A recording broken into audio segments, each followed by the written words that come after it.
Olá, pessoal. Eu sou Ana Beatriz, do curso de Administração com linha de formação em Comércio Exterior da Universidade Presbiteriana Mackenzie. E hoje vamos falar um pouco sobre o tema de estratégias corporativas. Mas, primeiramente, vocês sabem o que são estratégias corporativas? Bom, uma estratégia corporativa é uma teoria que responde às dúvidas que uma empresa tem. Por exemplo, onde e como administrar os meus negócios que eu possa criar vantagem competitiva. E passa a responder essas perguntas a partir da análise e gestão de diversos negócios e mercados. E quais são essas estratégias corporativas?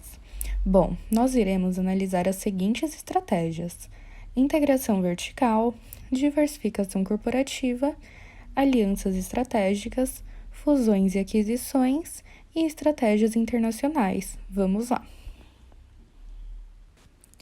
A integração vertical, que é o nosso primeiro tópico, existe quando uma empresa ela produz os seus próprios insumos, que é uma integração para trás, que é a inclusão de estágios da cadeia de valor próximo de ganhar acesso às matérias-primas, os insumos. Ou essa integração vertical também existe quando uma empresa produz sua própria fonte de distribuição de produtos, que é a interação direta com o consumidor final. Sobre essa estratégia, podemos mencionar também que há vantagens e desvantagens, em comparação com a horizontalização, como, por exemplo, ao aumento de custos, a falta de flexibilidade, a necessidade de muitos investimentos, a necessidade também de uma maior estrutura e também há muita burocracia. Mas também podemos observar o aumento de lucro, a independência de outras empresas e entre outras oportunidades. Como exemplo para essa integração vertical, a gente pode mencionar o agronegócio, onde fazendas elas produzem o alimento do gado que eles criam e vendem, e a partir dessa produção eles têm um controle de qualidade, eles otimizam os recursos e ele também reduz o custo. Outro exemplo também seria as empresas de alimentos ou de produtos orgânicos, no qual eles acompanham a produção desde o início e muitas delas até o seu consumidor final. Bom, o nosso próximo tópico se trata da diversificação corporativa, que é quando uma empresa ela se ramifica para novas oportunidades de negócio, objetivando variabilizar a lucratividade da empresa. É muito importante diversificar quando você tem um capital que não pode ser aplicado nos seus negócios ou quando você depende de produtos que elas são fontes de lucros e que você tem a ameaça de concorrência.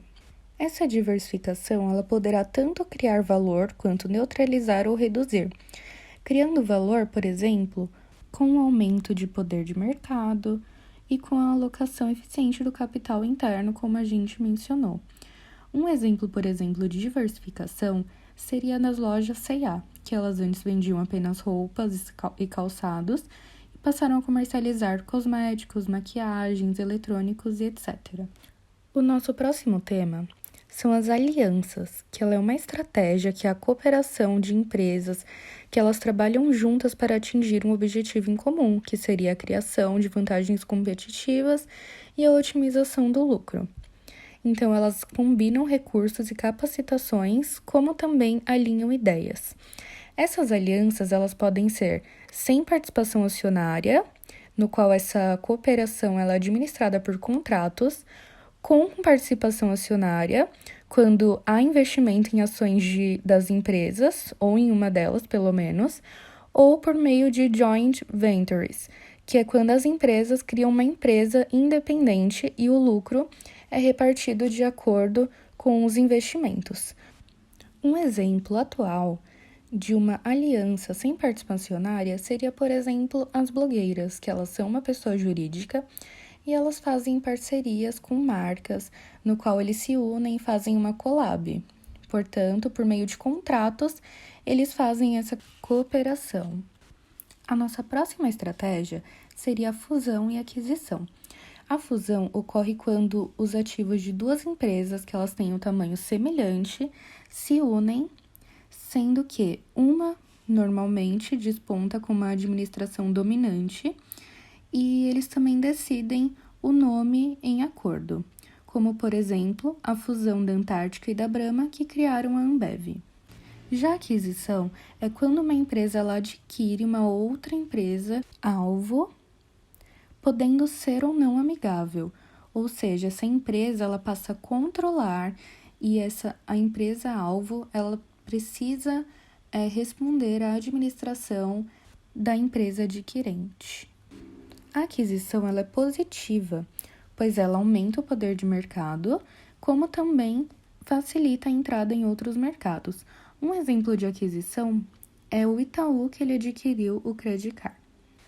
E agora vamos para a nossa última estratégia, que seria a estratégia internacional, que é quando uma empresa ela passa a estudar para poder vender os seus produtos ou serviços fora do mercado local, buscando, por exemplo, novas oportunidades, novos mercados e garantias de recursos. Então, a empresa ela identifica oportunidades e os riscos, ela vê se tem como explorar recursos, explorar novos mercados, estuda a entrada nesse novo mercado e depois faz a administração para ver quais serão os processos legais, financeiros, etc. Muito obrigada por terem assistido o meu vídeo até aqui e bons estudos, pessoal. Tchau, tchau.